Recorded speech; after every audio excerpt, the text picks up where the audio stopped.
Damos las buenas noches también a Fernando Morales. Hola, buenas noches, gracias por invitarme, lamentablemente en un día tan triste. Sí, la verdad que sí.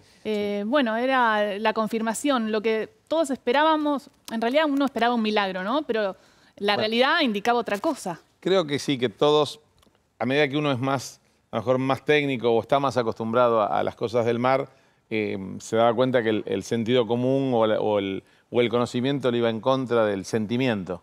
Pero realmente en los protocolos de este tipo, que son internacionales, lo que se tiene en cuenta es que el operativo de rescate se da por terminado cuando se extinguen las posibilidades razonables de encontrar un sobreviviente.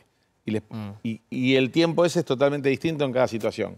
Por caso les pongo, hace 5 meses, un pesquero frente a Rawson, el pesquero del Repunte, se hundió, 2 tripulantes fueron rescatados con vida, 2 sin vida y hay 10 desaparecidos. La prefectura a los 4 días, creo que fue, decretó el fin de la búsqueda porque razonablemente una persona en alta mar, en un mar helado, en medio del mar, a 40 millas de la costa, razonablemente no puede vivir 4 días. Acá se esperaron 15 días. Acá se esperaron 15 días cuando todo decía que después de los 7. Ahora, el mundo que nos vino a ayudar, además de ser solidario y comprender el dolor de los familiares y todo, se maneja con parámetros que o sea, tienen que en algún momento decir, bueno, si el submarino, ya batimos todo lo que son las líneas de profundidad de 500 metros, 600 metros, hasta inclusive llegan un poco más. Y el submarino, sabemos que no resiste una profundidad mayor a 550 metros.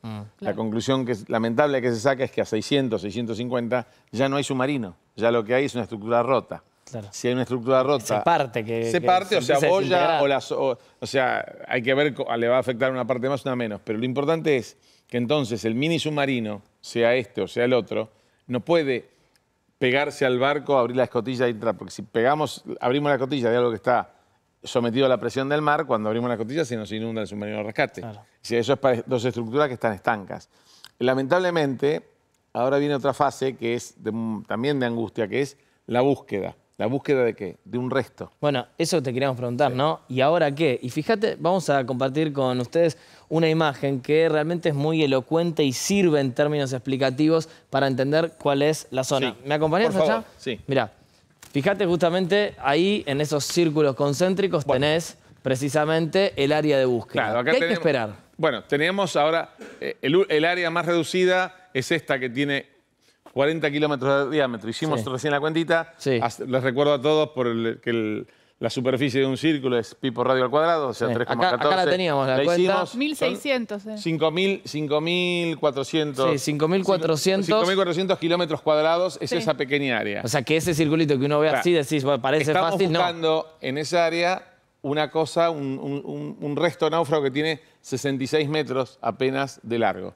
Además, si bien esto es muy esquemático, ustedes tienen que ver que este pie de talud donde cae, esto que está hecho con una computadora, simboliza que hay irregularidades. El submarino puede caer en una especie de cañadón. Es como una cordillera al revés, decía alguien. Claro, exactamente, es como una cordillera, está muy bien. En cambio acá tenemos como una llanura a 200 metros de profundidad. Claro. Acá empieza a bajar y llega a 6.000. Claro. Cualquier elemento de búsqueda que nosotros tenemos, por ejemplo, un sonar, que es un elemento que emite una señal, rebota en el fondo.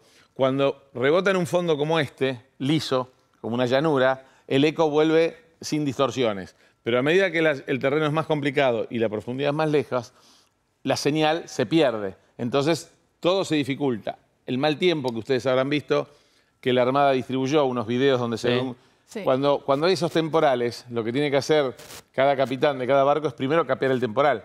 Porque si no pone su barco a son de mar, lo pone de tal manera que el temporal no lo voltee o no lo haga mover mucho, la cosa se complica. Está poniendo en peligro su... Lo que quería entender era por qué el minisubmarino ahora está volviendo el estadounidense y está yendo el ruso. ¿Qué capacidades tiene ese minisubmarino? Nosotros tenemos que entender que si el submarino cayó a más de 600 metros de profundidad, por eso que yo les explicaba antes de la resistencia estructural, es muy difícil que se mantenga incólume, al margen de que una explosión lo haya dañado. Sí, claro. O sea que si se hundió más o menos por acá, podemos llegar a estar complicados. Claro, si el submarino entonces está roto y está en comunicación con el mar, es decir, que está inundado, no se puede hacer el rescate porque cuando abrimos la escotilla del submarino de rescate va a entrar toda esa presión de agua, va a ir a buscar un lugar donde no hay agua para tratar de completar ese hueco. porque es un lugar en el medio del mar al que le falta agua y el agua va a tratar de ocuparlo, digamos, para decirlo así, de una manera que se entienda. Pero el submarino ruso, ustedes tienen que entender esto,